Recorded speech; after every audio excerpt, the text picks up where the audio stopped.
Hello and welcome to Barbed Wire Strategy. My name is Colonel Jim Ed Love, and this is going to be, I think this is the seventh one. This is the seventh one that I'm doing on the Order of the White Elephant Trophy. Now, today is February the 3rd, 2022. It's been a month and a half since I put a video out. I'm watching my levels here because the last video I noticed was over the top on these levels. My gain was turned up. That's what was wrong. But anyway, I got my coffee. It is freezing outside. And for Fort Worth, Texas, when it gets down to like, I don't know, 18 degrees or something, 16, that's just butt cold. Anyway, needless to say, I don't do any woodshop work. But fortunately for you, I've done all the woodshop. That was the sound clapper. I've done all the woodshop work that I needed to do to finish the trophy. In fact, the Paris Chinese Communist Christmas went off without a hitch. It was on December the 31st. I'm going to show you that when we get through making the trophy. I've looked at the footage that I have, and it's hard for me to gauge exactly how much more I have left, but let's just jump right on into it. And to show you that I really wanted to, I just threw my jacket on. This is how long my hair is normally when I don't put the 1940s grease in it. Alexander and I are going to play Sleeping Gods next. We've played, just to keep you up to date in case you want to know, we've been playing, what was that? The Night of the Living Dead. That was fun. Night of the Living Dead. That's fun. That's a fun game. We also played In Tenebris Lux, and that was a fun game too. This is my dice tower, and this is the way this thing works. You just put the dice in up here, and it goes down there. So we're going to play Sleeping Gods next. Maybe I'll do a video on that. I kept saying also, let me mention this. I kept saying that I was going to do a video on It by Stephen King. And I still plan to. The problem is that I thought, and I enjoyed listening to the book, I enjoyed reading it. I thought that I would enjoy it a lot more than I did. I did not enjoy the shows at all. So just in case I don't do a review on it, you'll know why, because it wasn't that great. It was a good book. Hollywood just they can't seem to pull their head out of their butt most of the time. Anyway, we're doing the trophies right now. If I look like I've been on a 6-day drunk, it's not because I have. It's because I've got allergies. Awful. I don't know why, but in December and January, I've had really bad allergies. Everybody I know has. Anyway, we're going to get through this trophy that I made. And I believe the next thing you're going to see is I'm going to turn the little man. And then after that, we're going to turn the base column made out of Paduke. So let's go into the shop right now. We'll get that done. We'll see you on the other side.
taken it down as far as I can. Now, I was holding back on this a little bit simply because it's basically a laminated project. In other words, it's been many layers glued together. So, I'm always skeptical about the stability of these things when I'm doing it.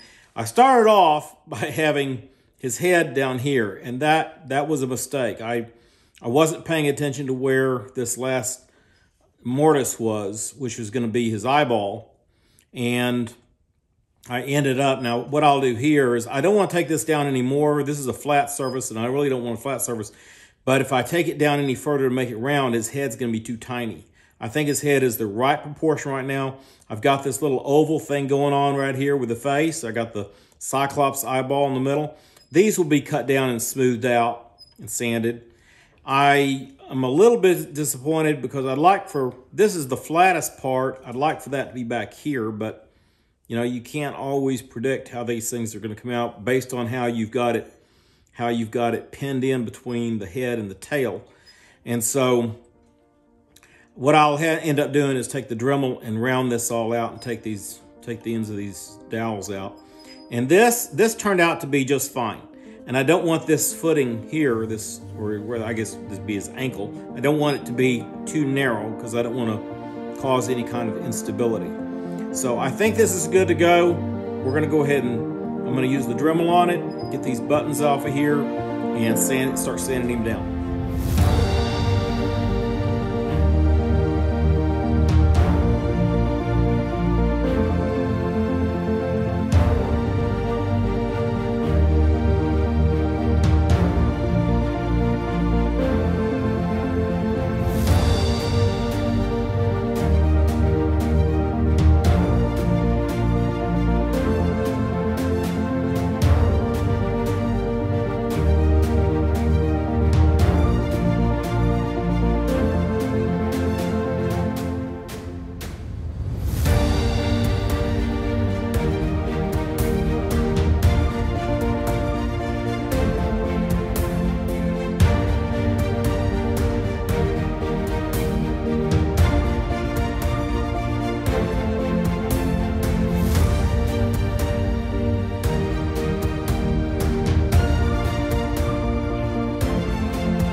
Now we finished sanding, went through 1, 2, 3, 4, 5, 6, 7. We went through 7 different grades from 80 to 400, and it's fully sanded now. I've sanded, as you saw, I first sanded the flat edges, the front and the back, because when you're rotating it, you can't really, you're holding it on there, but you're going to miss this flat part. So I did that first, and then I came in and rotated it, and we've sanded the head, the shoulders, the neck, what I call the ankle, and then the feet. And of course, when I was sanding this part, I'm hitting the outside, like what would be the arms, I guess, on this thing. But anyway, we've sanded it, and the next thing we're going to do is we're going to polish it. We're going to put Mulholland polish on it. It's a burn polish. I'm going to put it on there. I'm going to hold it. When I see smoke, I usually count to about 10, and then I release it. And sometimes, I don't know if the camera's going to pick up the smoke or not, but I'll see it here, and you'll just know that I'm doing it. But we're going to put it on stop motion so you don't have to sit here because it's kind of a long process. So let's polish it, and I'll show you what it looks like once it's polished. There's this side, and there's this side here. So I'll show you. Oh, and also, you saw me blow it off. Blowing it off is really important because that shoots all of the microfibers out of the grain. So I make sure that, I mean, it's perfectly clean now. It's clean of any wood dust or anything. So let's polish it and see how it comes out.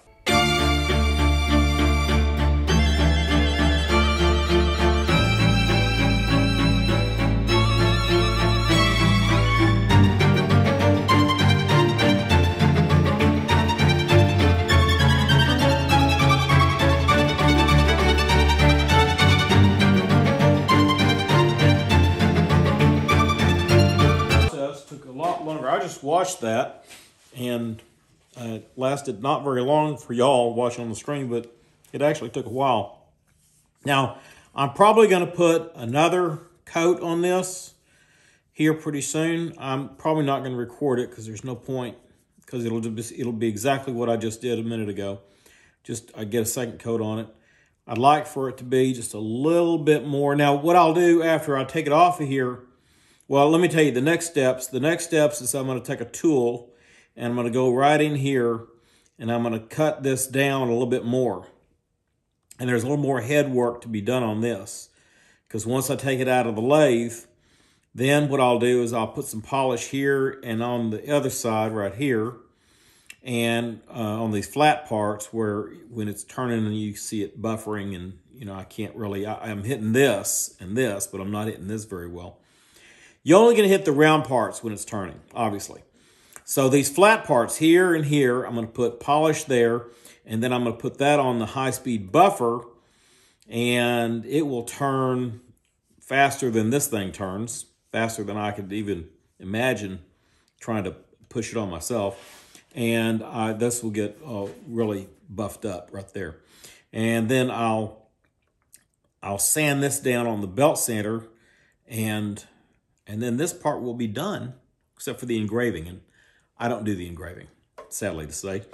I take that to an engraver to have that done. But that will be it. The only other thing I'll do is later on, I'll put a hole right in here in the feet for a dowel so that it can connect to the pillar that it's going to sit on. And of course, eventually we'll put some kind of hat on it. Haven't decided on the hat yet. Well, that's all we have for you tonight on that. You just wait until the next time, and we're going to do, I don't know how many more of these we're going to do. Probably, I'm guessing if this is number 7, I forgot to count when I looked at the computer. If this is number 7, I'm guessing we're going to do 4, maybe 5 more, I think. If I keep them to 10, 15 minutes apiece, which since I haven't edited this one, I don't know how long this one will take, but it'll be under 15 minutes, I promise.